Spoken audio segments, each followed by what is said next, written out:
우리가 다음 주에 장로님을 선출하다 보니까 제가 9월에 약간 무거운 주제를 계속 다루었습니다. 마음에 좀 부담이 되시는 분들도 있을 것입니다. 저는 여러분들이 세상을 살아가면서 하나님께 소망을 두고 살아갈 수 있기를 바랍니다. 사람을 바라보고 세상을 바라보면 실망하거나 낙심하게 됩니다. 하지만 하나님을 바라보면 여러분 반드시 우리가 승리하게 될 줄로 믿습니다. 하나님만이 우리의 진정한 위로자가 됩니다. 하나님만이 우리의 힘과 능력이 되시는 분입니다. 그런데 우리의 눈을 자꾸 사람에게로, 세상에게로 돌리면 실망하고 또 낙심을 해요. 주님 앞에 나올 때마다 다시 우리의 시선을 여러분들이 조정하셔서 하나님만을 바라보는 여러분들이 되시기를 주님의 이름으로 축원합니다. 제가 순종하는 일꾼, 헌신하는 일꾼에 대해서 말씀을 드렸는데요, 순종과 헌신은 장로님만이 갖추어야 할 덕목이 아닙니다. 은혜 받은 성도라면 모두 갖추어야 할 중요한 신앙의 덕목이지요. 한번 따라서 하겠습니다. 순종하는 일꾼. 자, 2주 전에 말씀을 드렸는데 예수님을 믿고 은혜를 받으면 주님을 사랑하게 됩니다. 주님을 사랑하면 당연히 주님의 말씀을 따르게 되죠. 순종은 믿음의 자연스러운 반응입니다. 믿음이 성장할수록 더욱 순종하는 것이 성도의 길이죠. 예수님 분명히 말씀하셨습니다. 나의 계명을 가지는 자라야, 지키는 자라야 나를 사랑하는 자니 나를 사랑하는 자는 내 아버지께 사랑을 받을 것이요 나도 그를 사랑하여 그에게 나를 나타내리라. 이 요한복음 14장 21절의 말씀을 여러분들이 마음에 꼭 새기시기를 바랍니다. 주님을 사랑하는 사람은 주님의 계명을 지키는 사람이죠. 그런 사람에게 하나님이 사랑을 주신다고 말합니다. 여러분, 믿음의 사람의 중요한 특징은 순종에 있습니다. 따라서 하겠습니다. 열심보다 중요한 것은 순종이다. 이것을 우리가 꼭 기억해야 됩니다. 하나님은 순종하는 사람을 통해서 일하십니다. 또 순종하는 사람에게 더 큰 일을 맡기시고 순종하는 사람에게 은혜와 복을 주시죠.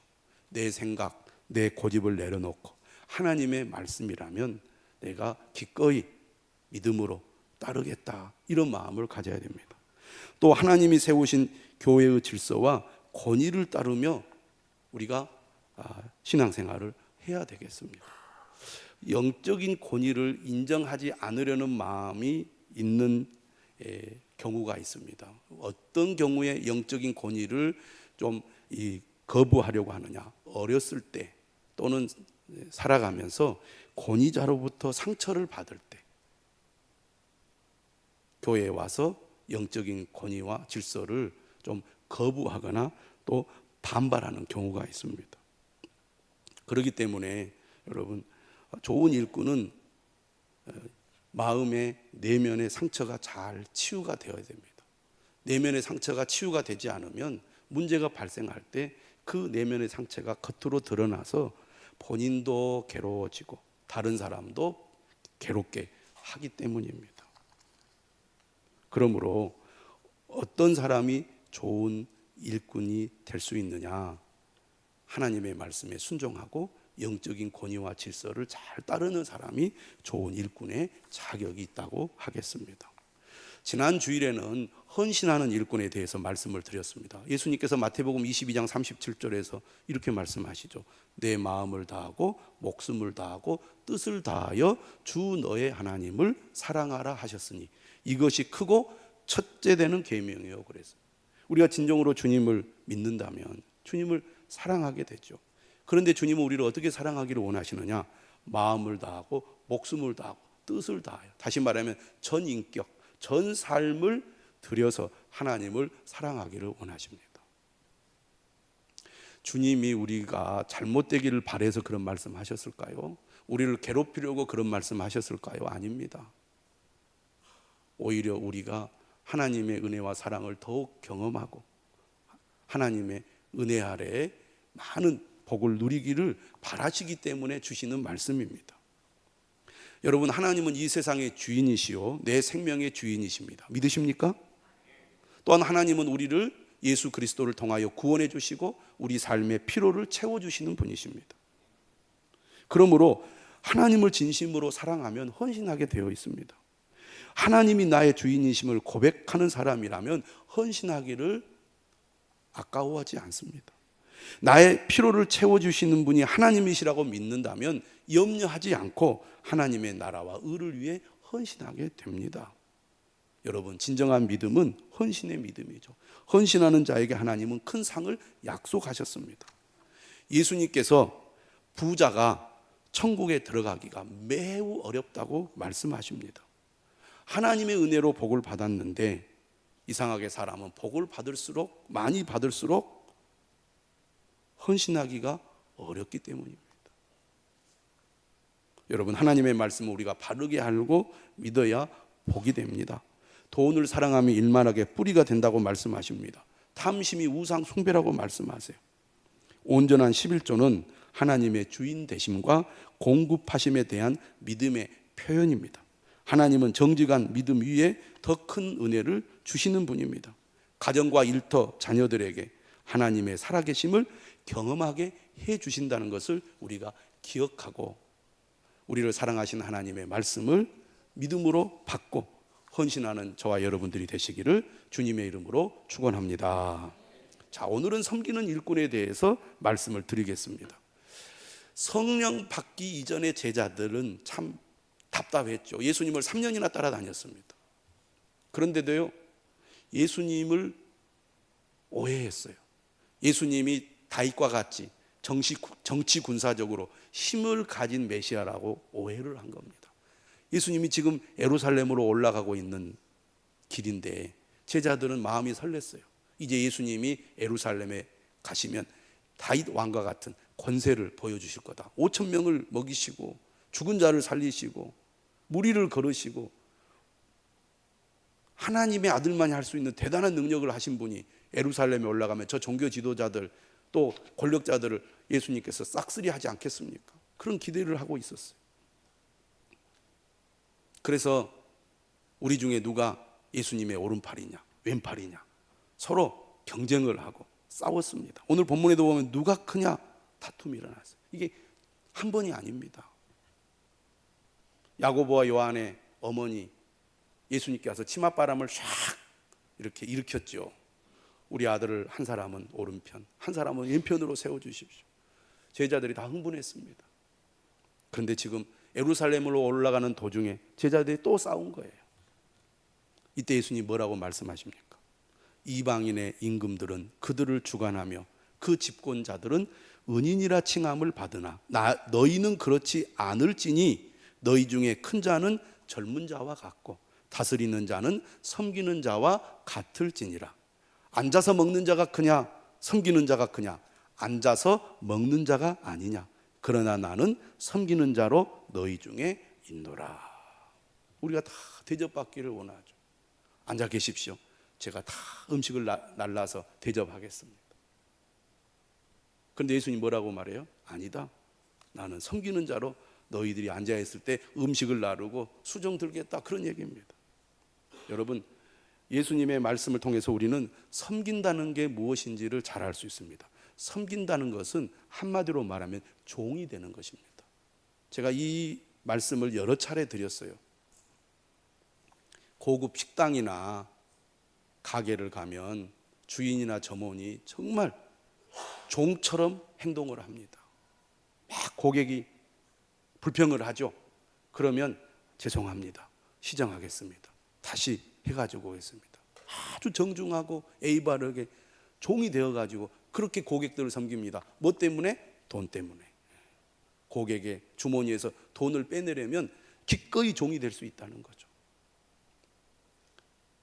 오늘 예수님은 우리에게 뭐라고 말씀하시느냐? 우리가 주님의 은혜와 사랑을 받은 사람이라면 종의 자세로 다른 사람을 섬겨라. 종의 자세로 주님을 섬기고 교회를 섬겨라. 그러면 큰 은혜가 있을 것이다. 이렇게 말씀하고 있습니다. 진정한 섬김은 종의 자세로 자신을 낮추어서 굳은 일에 설선수범합니다. 저는 우리 나주 빛가람교회 많은 분들이 굳은 일에 솔선수범해 주셔서 정말 감사를 드립니다. 여러분, 매주 음식을 준비하는 일 얼마나 힘든 일인지 모릅니다. 막 뜨거운 열기 속에서 땀을 뻘뻘 흘리면서 음식을 준비합니다. 추운 겨울에도 더운 여름에도 얼마나 열심히 하시는지 모릅니다. 또 우리 우리 집사님들이나 우리 청년들은 설거지 하죠. 여러분, 집에서 설거지 하는 것도 쉽지 않은 일인데 수많은 사람들이 먹은 접시들을 이 설거지 하는 거 얼마나 힘든 일인지 모릅니다. 순서가 또 자주 돌아와요. 그래서 좀 쉬면 안 됩니까? 그래서 타협해 가지고 매주 마지막 주는 그런 밥을 씹시다 이렇게 된 거. 옛날엔 다 했거든요. 또 더운 여름에도 좀 쉽시다 이렇게 된 겁니다. 그만큼 힘든 일이에요. 주말마다 와서 예배당을 청소하잖아요. 그 일도 쉬운 일이 아닙니다.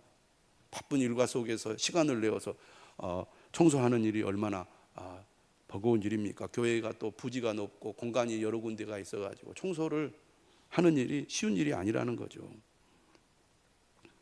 또 매주 주말에 교회에 와서 봉사하는 분들이 있습니다. 여러분, 우리 교회가 보시면 그래도 좀 깨끗하잖아요. 여름이 되면요, 풀을 이겨내기가 어렵습니다. 풀이 금방 자라, 막 사람 키만큼 자랍니다. 그런데 늘 교회에 와서 보이지 않는 곳에서 땀을 뻘뻘 흘려가면서 풀을 깎고 교회를 깨끗하게 관리하는 집사님들이 계시기 때문에 교회가 이만큼 그래도 깨끗한 거죠. 이렇게 보이지 않는 곳에서 봉사하는 분들이 있습니다. 또 차량 봉사하시는 분들은 얼마나 수고가 많습니까? 매주 아침 일찍 나와서 차량 봉사합니다. 왜 안 태우고 갔어요? 왜 늦게 왔어요? 불평하는 사람들이 있어요. 아이들이 있고. 자원봉사하는 건데 이런 굳은 일을 기쁨으로 감사함으로 섬기는 이 종의 자세를 가진 우리 많은 분들이 우리 교회에 있기 때문에 우리 교회가 이만큼 또 함께 공동체를 이룰 수 있다고 믿습니다. 여러분, 모든 직분은 봉사직입니다. 말로만 섬기는 사람이 아니라 행동과 삶으로 섬기는 사람이 될 수 있기를 주님의 이름으로 축원합니다. 종의 자세를 가진다는 것, 이처럼 굳은 일에 솔선수범하는 것뿐만 아니라 오늘 본문을 보면 무엇을 말하고 있냐면 종의 자세를 가진다는 것은 다른 사람 위에 군림하지 않는 것을 말합니다. 오늘 본문 말씀 25절에 뭐라고 되어 있습니까? 이방인의 임금들은 그들을 주관하며 그 집권자들은 은인이라 칭함을 받으나. 우리가 주의 일을 할 때 겸손한 마음으로 종의 자세를 가지고 다른 사람을 섬겨야 되는데 어떤 경우는 대장 노릇을 하는 사람들이 있습니다. 지시하고 명령해요. 또 소유하려는 사람이 있습니다. 내가 어떤 사람을 돕고 어떤 사람에게 잘해주면서 내 사람을 만드는 거죠. 내 말만 듣게 합니다. 나만 가까이 하게 합니다. 또 어떤 사람을 조종하는 사람이 있어요. 가스라이팅이라고 들어봤죠. 이것은 군림하는 행위입니다.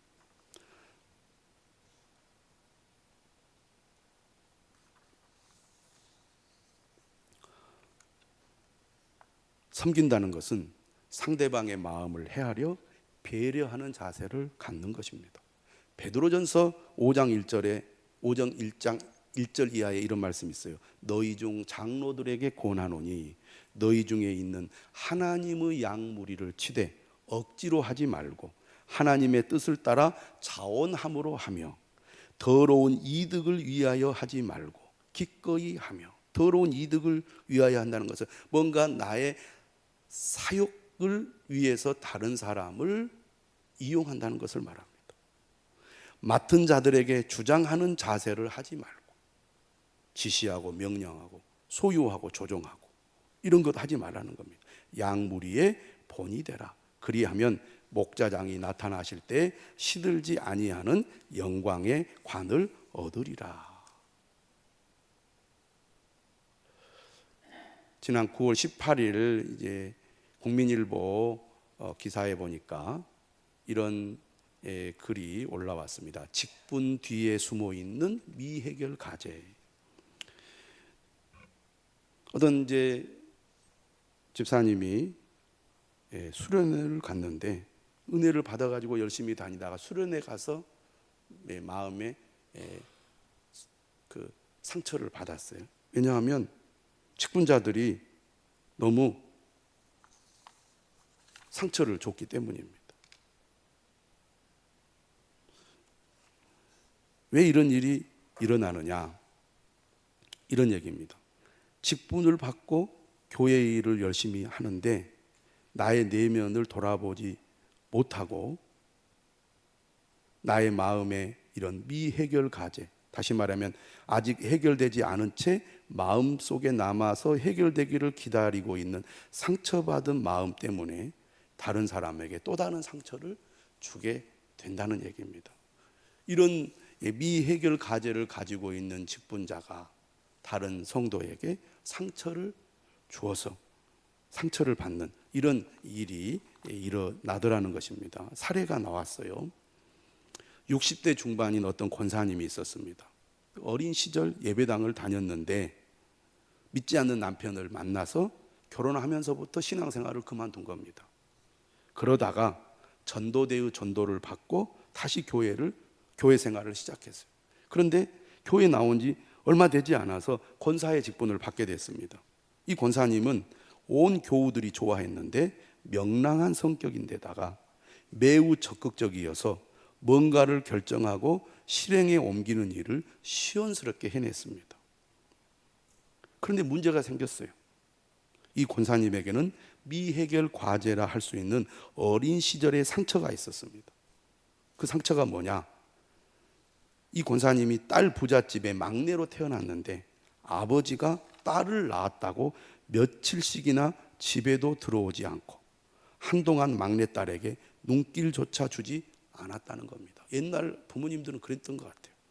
그러면서 옷도 남자처럼 입혔는데 집안일 중에 험하고 굳은 일은 다 이 딸에게 다 맡긴 거예요. 그래서 이 권사님은 아버지에 대한 마음의 상처 때문인지 살아오면서 늘 자신이 대장 노릇을 해야만 직성이 풀리곤 했습니다. 그렇게 행동함으로써 나름 아버지에 대한 분노를 분출시켰다고 할 수 있는데, 그래서인지 어느 집단에 들어가면 처음에는 사람들이 이 권사님에게로 우르르 몰려가지만 나중에는 갈등하고 부딪히고 그러다가 결국은 좋지 않게 끝나곤 했습니다. 그런 모습이 교회 안에서도 그대로 나타난 겁니다. 바뀐 것이 있다면 권사로서 교회 일을 한다는 포장이 한꺼풀 덮어 씌워진 것이라는 거죠. 이 권사님은 권사 임직을 받고 기뻐하고 감격했어요. 또 열심히 교회 일을 한 겁니다. 그런데 자신도 모르게 과거의 미해결 과제인 아버지에 대한 분노가 권사의 역할을 하는데 방해물로 작용한 것이라는 거죠. 이 미해결 과제를 해결하지 않고 그대로 두고 다른 것으로 그 문제를 해결하려고 하면 결국 이것이 문제를 일으켜서 사람들에게 상처를 주는 결과를 나타나게 할 수 있다는 얘기입니다. 이처럼 우리가 마음의 이런 상처, 해결되지 않는 이 과제를 우리가 치유받지 못하면 우리가 주님을 섬기고 교회를 섬길 때 다른 사람을 종의 자세로 섬기지 못하고 군림하는 잘못을 저지를 수 있다는 것입니다. 우리가 분명히 기억해야 되겠습니다. 주님이 원하시는 봉사는 종의 자세로 섬기는 것이다. 그 다음에 우리가 종의 자세로 섬긴다는 것은 겸손의 자세를 가지는 것을 말합니다. 열왕기하 14장에 보면 남유다 9번째 왕인 아마샤 왕 이야기가 나옵니다. 하나님의 은혜로 에돔과의 전쟁에서 큰 승리를 거둡니다. 큰 승리를 거두고 나서 마음이 교만해졌어요. 내가 이렇게 힘이 있으니 누구와 싸워도 이길 수 있겠다, 이런 생각을 했던 것 같아요. 그래서 북이스라엘에게 전쟁을 선포합니다. 결국 어떻게 됐겠습니까? 크게 패배하게 되죠. 포로로 잡히고 금과 은, 보물을 다 빼앗기게 됩니다. 결국 이 아마샤 왕은 암살까지 당해요. 성경은 우리에게 뭘 얘기해 줍니까? 교만은 패망의 선봉이라는 것입니다. 주님의 귀한 일꾼은 겸손한 마음으로 종의 자세를 가지고 주님을 섬기고 교회를 섬겨야 합니다. 여러분, 사람이 돈이 많거나 지식이 많거나 힘이 있으면 교만해지기가 쉽죠. 남을 무시하게 되고 자신이 최고라고 생각합니다. 말을 함부로 하고 행동을 함부로 하게 됩니다. 여러분, 우리는 다 죄성을 가진 사람으로서 근본적으로 교만하다는 것을 항상 인식해야 됩니다. 하나님, 나는 교만합니다. 여기 계신 분 중에 나는 교만하지 않습니다, 이렇게 여러분 자신 있게 말할 수 있는 분이 있습니까? 어떻게 보면 나는 교만하지 않습니다라고 생각하는 분이 더 교만한 사람일 수도 있습니다. 주님, 나는 교만합니다. 나를 불쌍히 여겨주셔서 주님을 닮아 겸손한 사람이 될 수 있게 도와주옵소서. 이렇게 우리가 기도해야 될 것입니다. 그러므로 겸손한 사람은 나보다 약한 사람, 나보다 힘이 없는 사람, 나보다 어린 사람에게 더욱 친절하고 또 정중하게 됩니다. 디모데전서 3장 2절에 말하죠. 절제하며 신중하며 단정하며 구타하지 아니하며 오직 간용하여 다투지 아니하며, 디도서 1장 7절에도 말하죠. 제 고집대로 하지 아니하며 급히 분내지 아니하며 신중하며 의로우며 거룩하며 절제하며, 겸손한 종의 자세를 가져야 되겠습니다. 진정으로 주님을 사랑하는 사람은 하나님을 사랑하고 교회를 사랑합니다. 우리 교회를 사랑하는 거죠. 교회를 사랑하는 사람은 교회의 좋은 점을 보고 자랑합니다. 교회가 부족한 점이 많죠. 부족한 점이 눈에 보이면 어떻게 해야 됩니까? 하나님께서 나를 통해 그 부족한 점을 채우라고, 보완하라고 하시는구나, 이렇게 생각하고 봉사하는 것입니다. 디모데전서 3장 11절에 보면 여자 집사에 대한 말씀이 나옵니다. 여자들도 이와 같이 정숙하고 모함하지 아니하며 절제하며 모든 일에 충성된 자라야 할지니라. 적은 누룩이 반죽 전체를 부풀게 합니다. 여러분, 신중하며 의로우며 거룩하며 절제하며 관용하며 다투지 말아야 합니다. 그런데 우리가 하나님의 은혜를 받지 못하면 좋지 않은 부분이 더 눈에 들어와서 거기에 대해서 불평하고 원망하게 됩니다. 또 막 부정적인 말을 합니다. 어떤 사람들은 막 전화해서 막 험담을 하고 돌아다니면서 사람들을 만나서 험담을 합니다. 새가족이 오면 막 험담을 해요. 이간질하고 교회를 분열시킵니다. 마귀가 춤을 추고 좋아할 일이에요. 좋은 일꾼, 믿음의 사람은 겸손한 사람입니다. 교회를 사랑합니다. 하나를 이루어 갑니다. 야고보서 4장 6절에 말하죠. 하나님이 교만한 자를 물리치시고 겸손한 자에게 은혜를 주신다 하였느니라. 그런즉 너희는 하나님께 복종할지어다. 대적하라. 그리하면 너희를 피하리라. 겸손한 마음으로 다른 사람을 돕고 종의 자세로 섬기는 그런 주의 일꾼을 주님은 기뻐하십니다. 예의 바르게 인사하고 따뜻하고 친절하게 말하고 행동하기를 힘쓰시기를 바랍니다. 마지막으로 종의 자세로 섬기는 사람은 감사하는 자세를 가진 사람이에요. 누가복음 17장 7절 이하에 보면 예수님 이런 얘기를 하세요. 어떤 종이 밭에서 밭을 갈고 양을 치고 돌아왔는데 주인이 이렇게 부릅니다. 내 먹을 것을 준비하고 띠를 띠고 내가 먹고 마시는 동안에 수종 들고 너는 그 후에 먹고 마시라. 악덕 주인이에요. 그런데 이 종은 주인의 명령대로 그대로 순종을 합니다. 그런데 주인이 그래 수고했다 고맙다 나를 수종 들어서 이렇게 말하지 않는 거예요. 예수님이 이렇게 결론을 내립니다. 이와 같이 너희도 명령을 받은 것을 다 행한 후에 이르기를 우리는 무익한 종이라 우리가 하여야 할 일을 한 것뿐이라 할지니라. 주님은 우리가 어떤 사람이 되기를 원합니까? 겸손한 종, 끝까지 순종하는 종, 당연히 여기지 않고 감사하는 종이 되기를 바라십니다. 여러분, 자랑하고 인정받고 싶어하는 마음을 내려놓고 묵묵히 섬기는 사람이 됩시다. 오직 하나님의 영광을 위하여 종의 자세로 교회를 섬기고 성도를 섬기는 우리 모두가 되어야 할 것입니다. 그런 분에게 하늘의 상이 클 줄로 믿습니다. 찬송합니다.